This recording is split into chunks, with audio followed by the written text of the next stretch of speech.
There has been generations of organizing and people feeling this pain. So maybe the climate crisis just got attention right now, but certain in the global south, they've been feeling this pain for years and years. You're listening to the Eco-Anxious Stories MicroPod. Today's 5-minute episode features Sharmarke Dubow. Sharmarke is not a name you often hear on the streets of Victoria. It's a Somali name. And my grandmother gave it to me. It means see no evil. I'm originally from Somalia, community-driven country where neighbors know each other, single mother raised. My mother was a businesswoman, a hardworking woman, a genuine integrity and compassion and giving back and generosity. I think that's something that lives with me and I carry that legacy. You know, you don't choose when you run away from your home, when you're forcefully removed from all the things you know due to war. The civil war began because people felt they're left out the system. Scarcity of resources and who controls the resource, who accesses the resources, who calls the shots. So now, and I see my constituents, my residents is feeling anxiety, distress. I have more clarity to stay calm. Even when it comes to climate, I use human rights lenses. Thinking about how does this disproportionately impact low-income communities, indigenous, Black and racialized people, unhoused people, and the global South. So how do we look at that and understand that folks that are already living in poverty don't have the same opportunity to buy their way out of the crisis? And the same is true when we are talking about countries experiencing extreme weather conditions and food shortage, food insecurity, already despite not causing the most of the problems.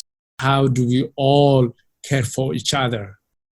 I understand that complexity because way before I came to Canada, I lived, operated, and existed in those spaces. We have to remember there has been generations of organizing and people feeling this pain. So maybe the climate crisis just got attention right now, but certain in the global south, they've been feeling this pain for decades and years and years.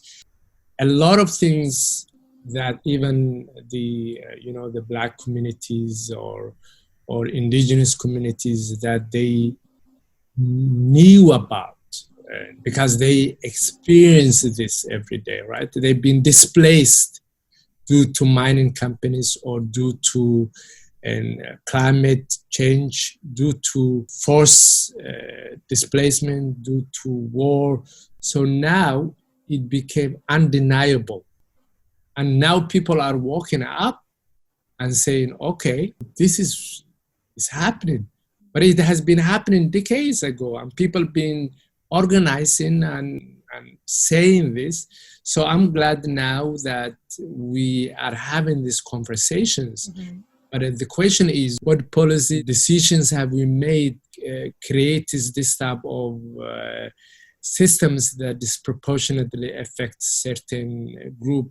When we talk about environmental justice and the framework through which we transition our society, the indigenous demands need to be at the core of this movement. I think that is the most important when you change the DNA on the systems you are in. Sharmarke. I love my name because it reminds me my grandmother put that seal on me. And this work is overwhelming. That's a fact. But I say this is a generation of organizing. So I'm just continuing that legacy. Thanks for listening. For more stories like this, visit ecoanxious.ca.